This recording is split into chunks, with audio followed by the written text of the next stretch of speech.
can I make a fish play Minecraft? That's why you're here. That's why that's why I'm here. And that's the question I was asking myself a few weeks ago when I was trying to come up with an idea for this video.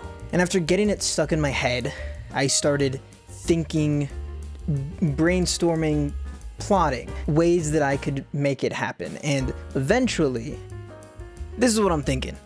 Basically, we can take a fish and assign it some game input. For this example, let's say that this fish specifically corresponds with the game input W, which makes the character go forwards. Now we can say that at any point, the fish is on one or the other half of the tank, and depending on which half the fish is on, we can determine if the game input is pressed or not pressed. That's pretty simple. But here's where our first problem is gonna come in. Okay, so right now the entire idea for this video is riding on the fact that I can actually afford this. So I'm just gonna run through and see if, Jesus, what is going on with my hair today? Sorry, but yeah, it's riding off of just whether or not I can actually afford this. So just let's check PetSmart out.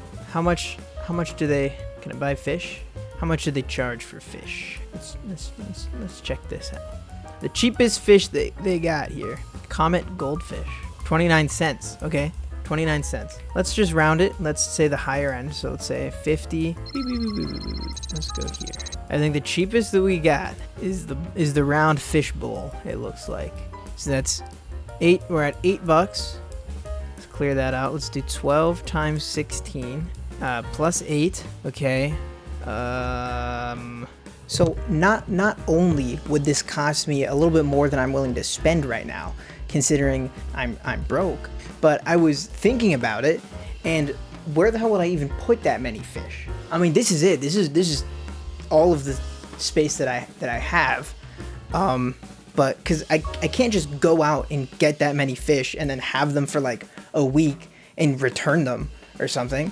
You know, I'd have to like keep them here in separate tanks, and then pay for food and keep feeding them for, you know, and however long fish live for. So I'm not doing that. I was feeling ready to give up, and then it hit me. Why?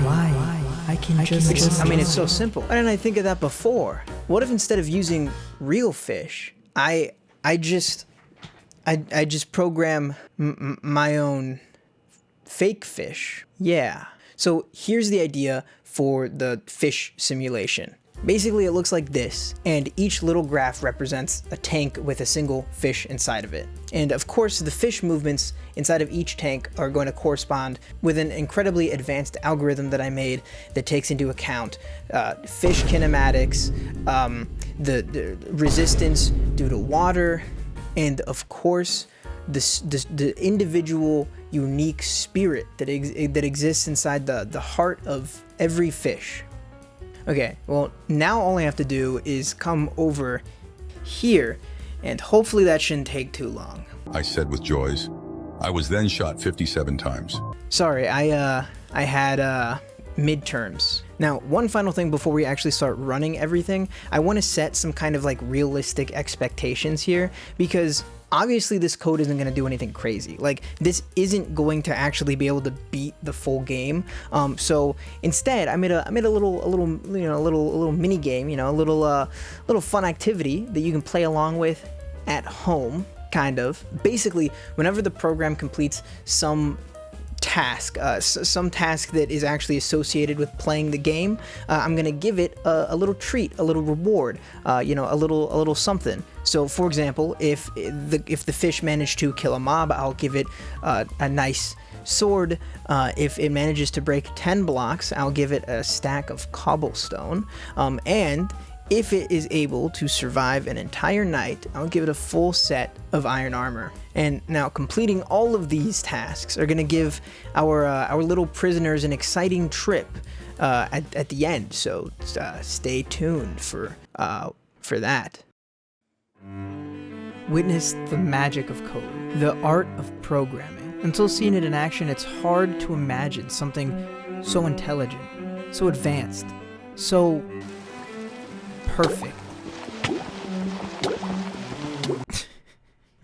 Okay, so it took like 2 hours before the code broke enough blocks for me to give it the first reward, and from there it just went all downhill.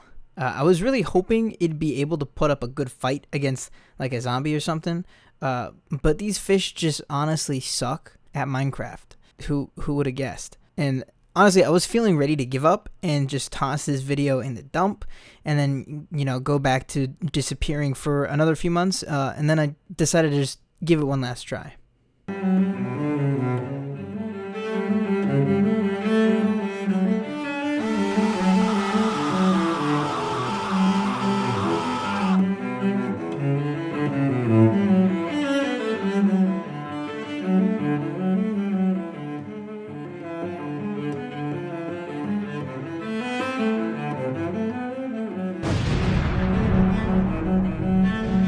Wait, did it fucking work? Wait, what the fuck? While it didn't manage to kill anything, it did manage to do what I assumed would be the hardest task to complete, which was surviving an entire night. And I mean, look at this advanced strategy that the fish utilized here. I mean, listen, some might call it dumb luck, but I call it advanced super skills.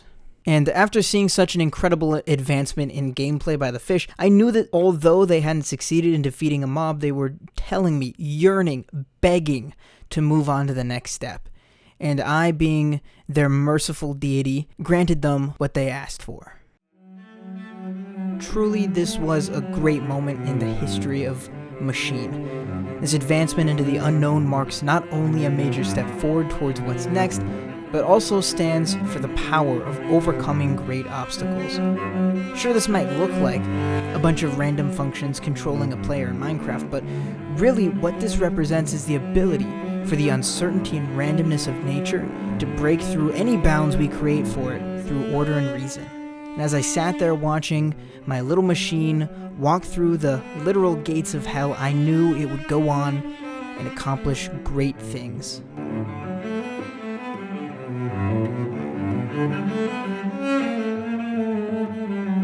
Or, sometimes I guess these ideas just turn out as stupid as they sound.